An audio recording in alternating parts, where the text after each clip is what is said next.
नमस्कार साथियों, मैं आपका मित्र आशीष तायल WCL संवाद की इस कड़ी में आपको मिलवाने जा रहा हूं कोल कंट्रोलर्स ऑर्गेनाइजेशन के नागपुर रीजन के रीजनल हेड तथा महाप्रबंधक श्री राजेंद्र चोले सर से। सर, आज के इस कार्यक्रम में आपका बहुत बहुत स्वागत है। नमस्कार।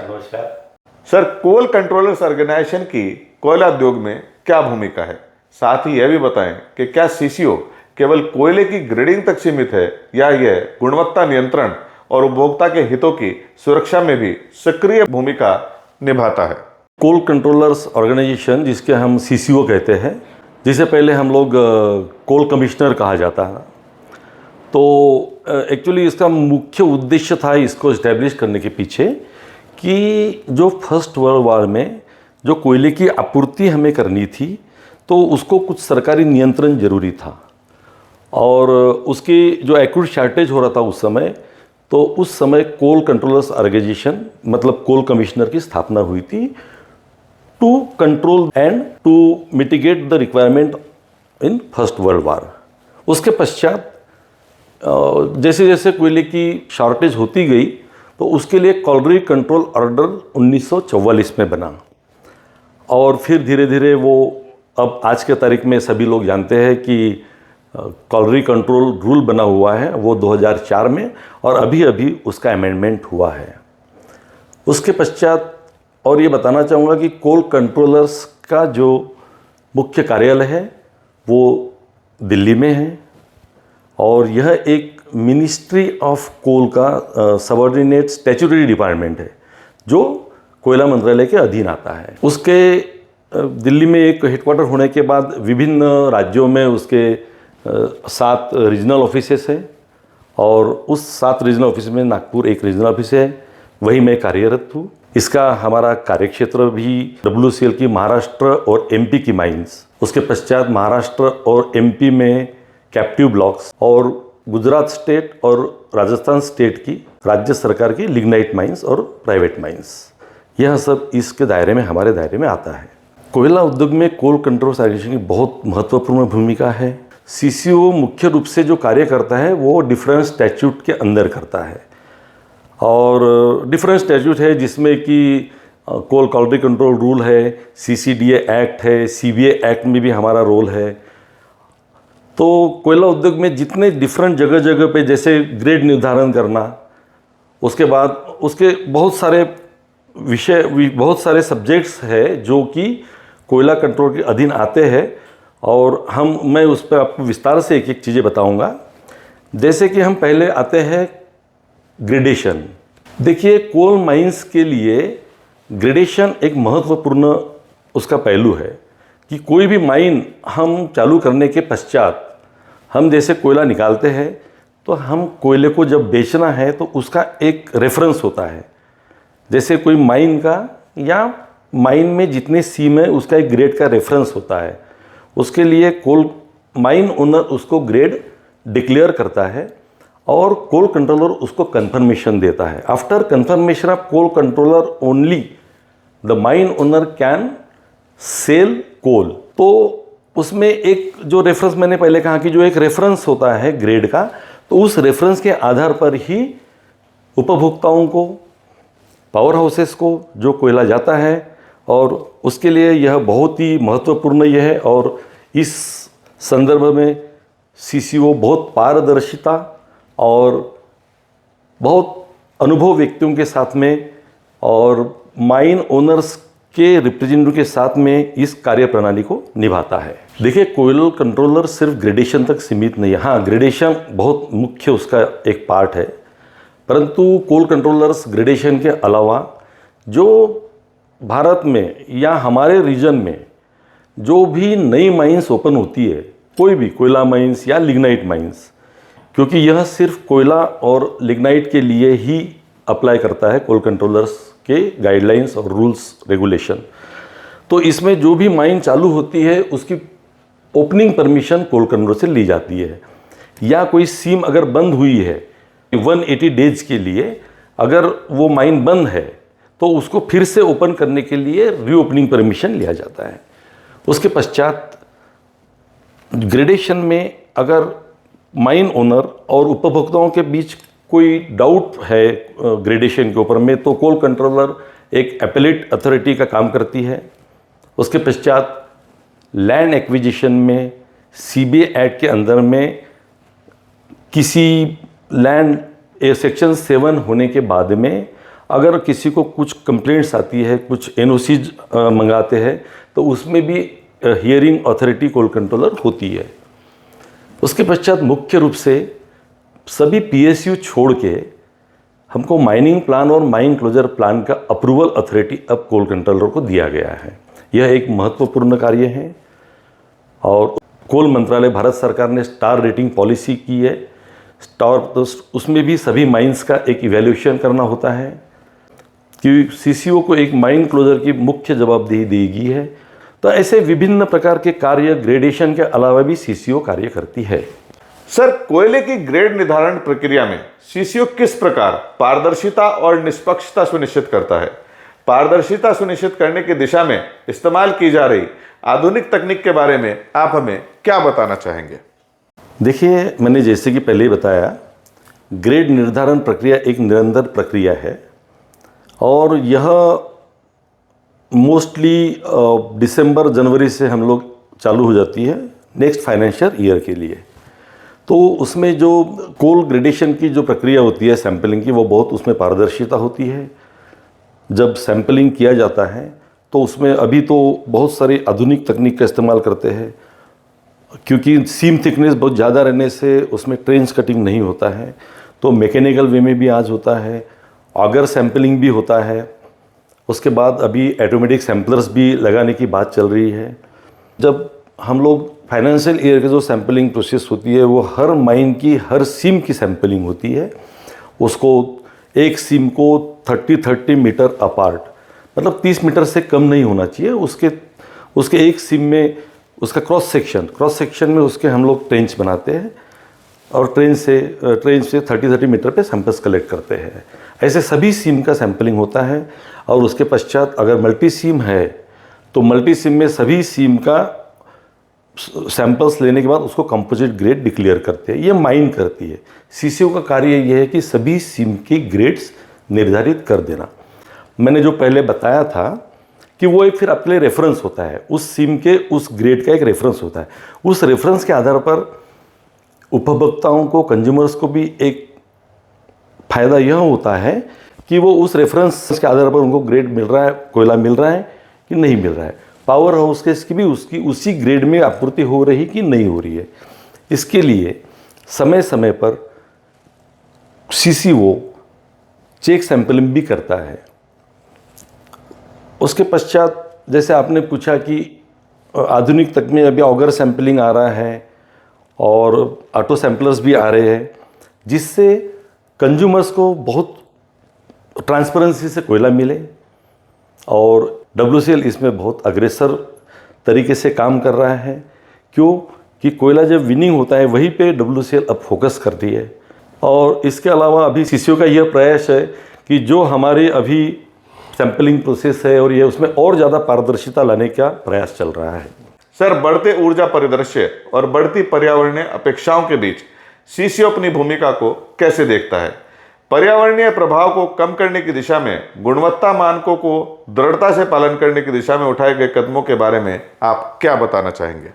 जैसे हमारी इंडस्ट्री है, कोल इंडस्ट्री है, और कोल इंडस्ट्री में कोयला विनिंग से लेके ट्रांसपोर्टेशन से लेके एंड यूज प्लांट तक पहुंचने तक यहाँ पे पोल्यूशन बहुत ज़्यादा होता है।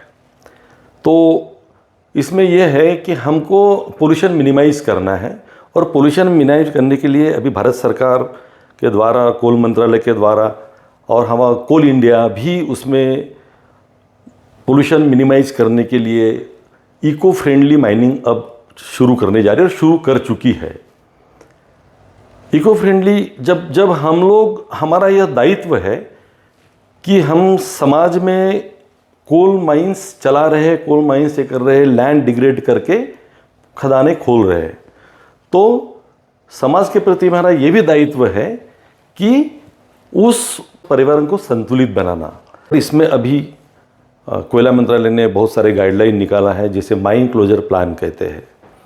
यह एक बहुत बड़ा सीसीओ और माइन ओनर्स के लिए बहुत बड़ा एक टास्क है। माइन क्लोजर प्लान का अप्रूवल जब माइन प्लान शुरू में होता है तभी किया जाता है।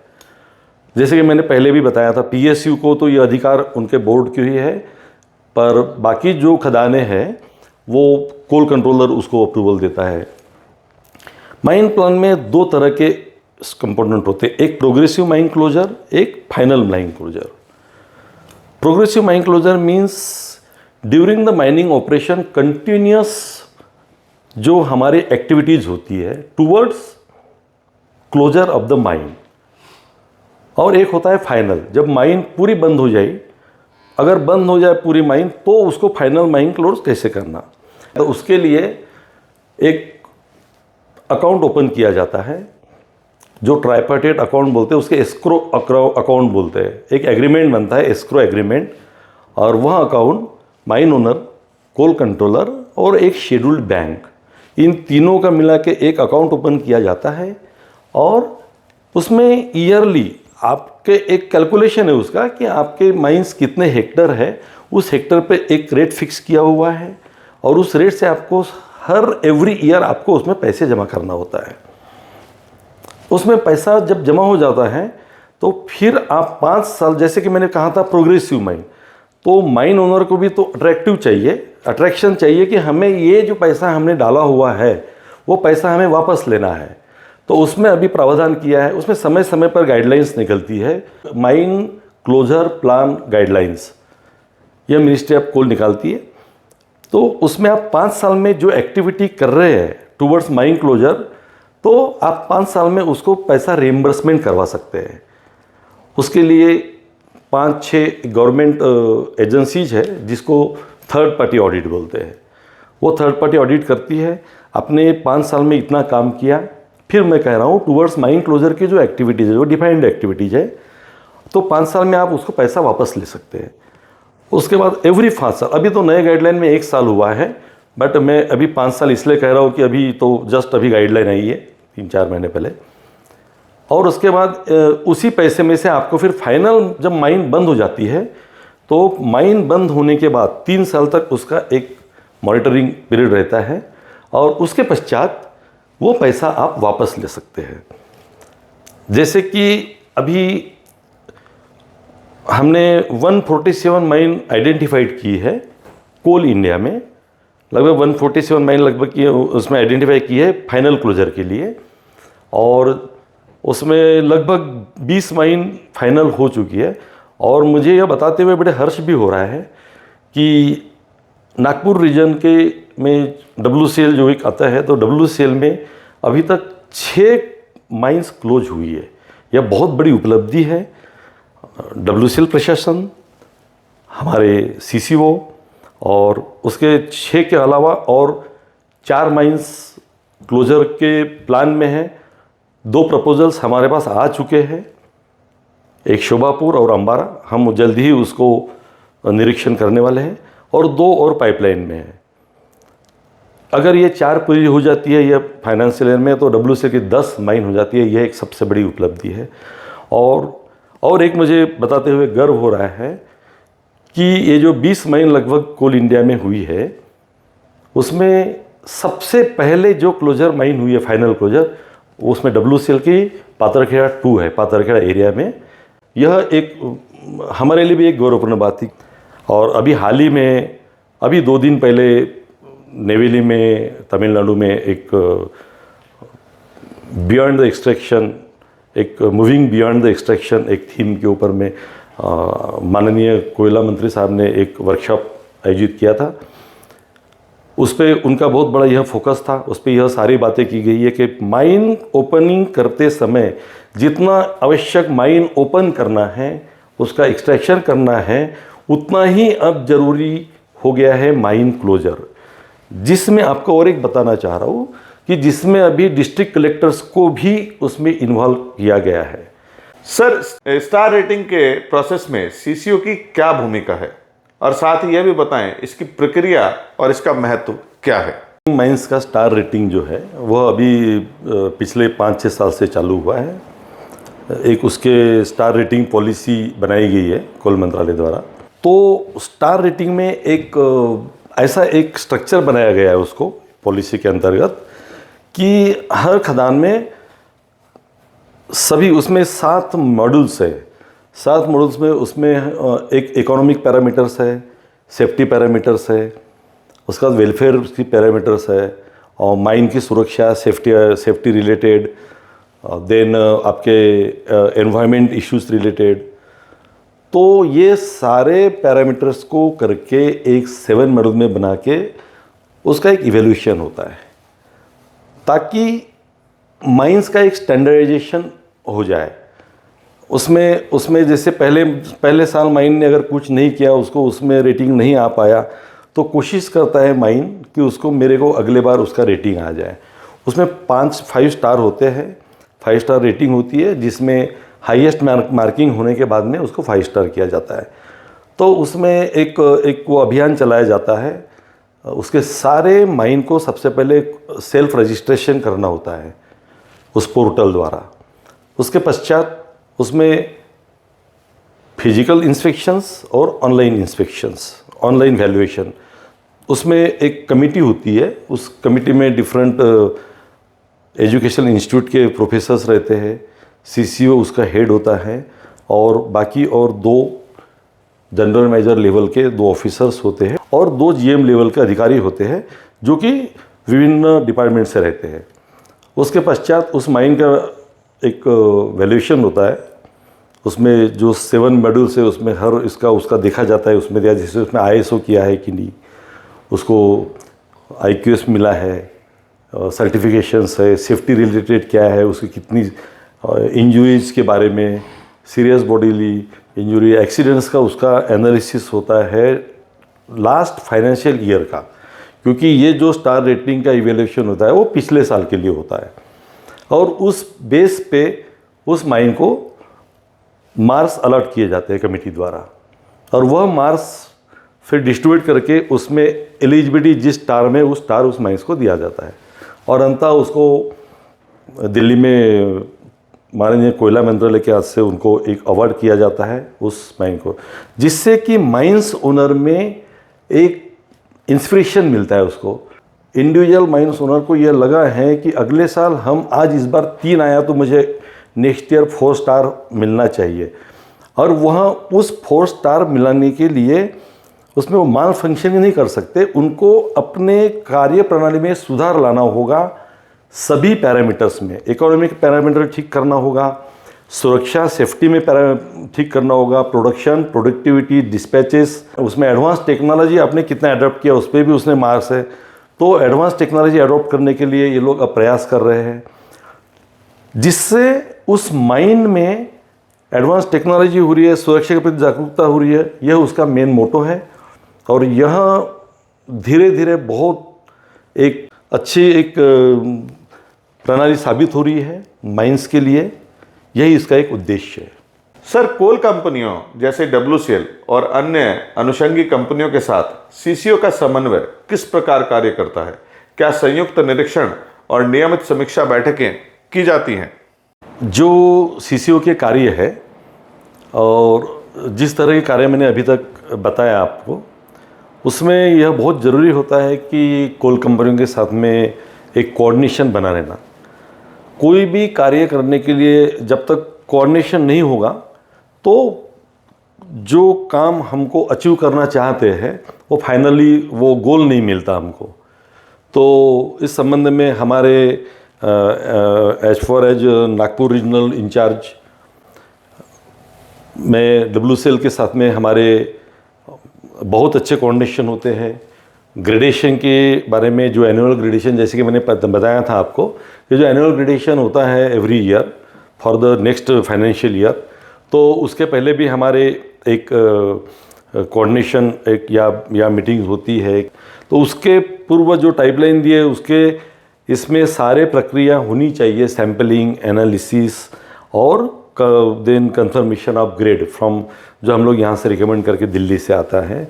तो उसके लिए जो हमारे कोऑर्डिनेशन है बहुत अच्छे सुचारू रूप से चलती है, और माइन क्लोजर में भी यही है, बार बार नियमित बैठकें, उसी का नतीजा यह है कि आज WCL ने इतना जो फाइनल माइन क्लोजर्स में इतने माइंस को फाइनल माइन क्लोजर किया है। तो यह बहुत ही सुचारू रूप से और बहुत अच्छे तरीके से हमारा कोऑर्डिनेशन होता है। हम लोग बार बार रिस्पेक्टेड डायरेक्टर साहब से बीच बीच में मिलते हैं, इस विषय में चर्चा करते हैं, उच्च अधिकारियों से चर्चा करते हैं, और यह निरंतर जो हम लोग समीक्षा बैठक और जो कोऑर्डिनेशन होता है, उसके वजह से जो मुख्य रूप से जो हमारा टारगेटेड गोल है उसको अचीव करने में कोल कंपनी को भी ईज़ होता है और CCO को भी जो टारगेटेड दिया जाता है वो भी एक कंप्लीट होता है। और इस दोनों तरह के कोऑर्डिनेशन से टारगेट पूरे होते हैं और एक तरह से देश की प्रगति की ओर हम इस कोऑर्डिनेशन की वजह से आगे बढ़ रहे हैं।